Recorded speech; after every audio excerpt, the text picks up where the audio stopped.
for the little agency that fights for us? Are you ready to fight the billionaires who are trying to take over this country? Are you ready to say no to Elon Musk?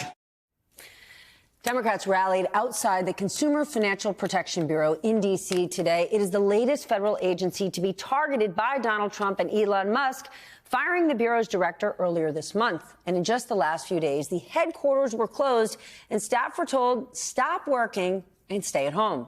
So let's just take a moment to remember exactly what the CFPB does. It is the consumer watchdog that protects people from unfair and deceptive practices, financial practices like predatory lending, debt collecting, and overcharging bank fees. And since its creation, this is important, CFPB enforcement actions have led to nearly $20 billion in consumer relief.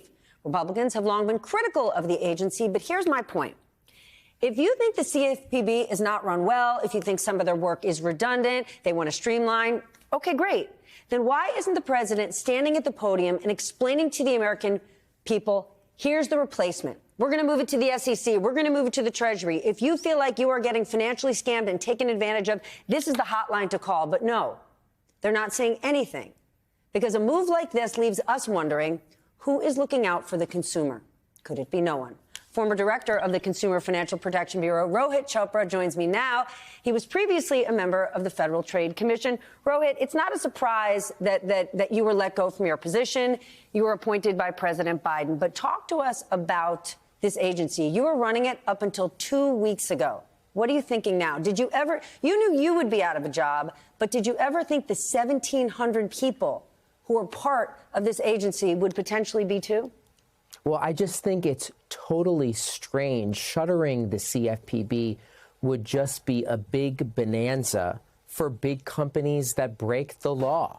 You know, every single day that I served, we got thousands of consumer complaints saying things like, I paid my bill, they cashed my check, but my student loan company hasn't credited my account. Or I was charged 3 overdraft fees instead of just 1 because they reordered my payments. Or I got a notice of a potential foreclosure for a mortgage I never took out. Every single day, people feel frustrated when it comes to their financial life, whether it's a credit report or a loan. And that's exactly what the CFPB works to fix.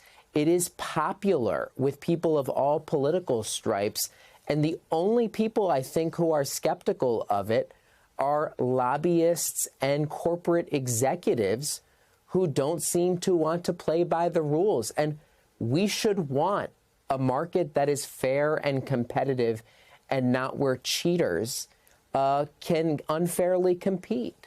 I don't know if they're skeptical of the agency. The people who you're talking about who don't want it, it flies in the face of their business because they don't want to have any rules. So if the CFPB doesn't exist, let's say it doesn't, what protections do the American people have? Who do they call if they're being ripped off, if they're being scammed? Who protects them? Who helps them? Yeah, who knows? We had this experiment before in the years leading up to the subprime mortgage crisis. And as we all know, it was an absolute catastrophe.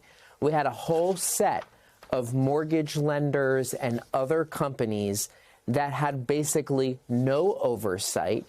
And we saw trillions of dollars of wealth in our country disappear. It just feels like shutting down the CFPB is begging for another financial crisis. And Stephanie, here's actually what's interesting. We're already hearing businesses and others asking, are they harvesting data about their potential competitors? Is my information about my bank or financial company powering some new artificial intelligence model? What really is the reason for this? And that's really what we've got to get to the bottom of.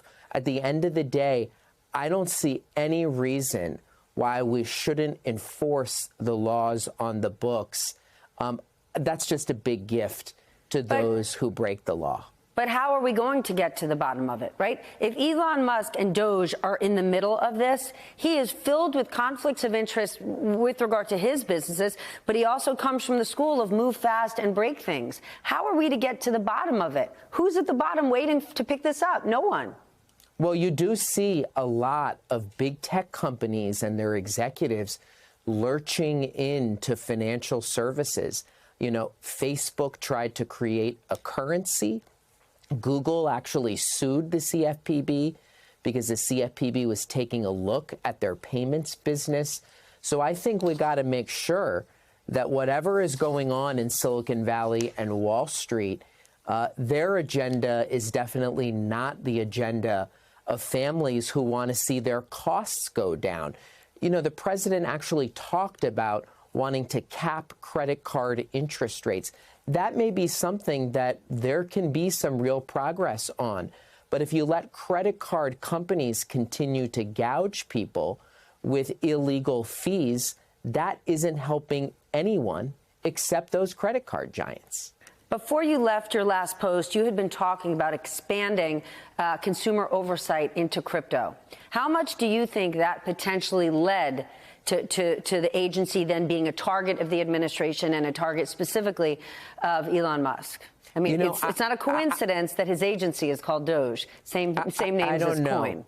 I don't know. I think, you know, we have heard that there was plans for X to partner with Visa to become a payments company.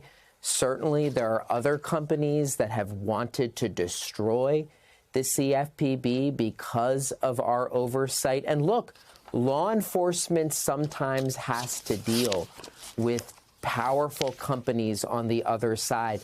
But I think Americans deserve prosecutors and law enforcement who are willing to enforce the law in the public interest.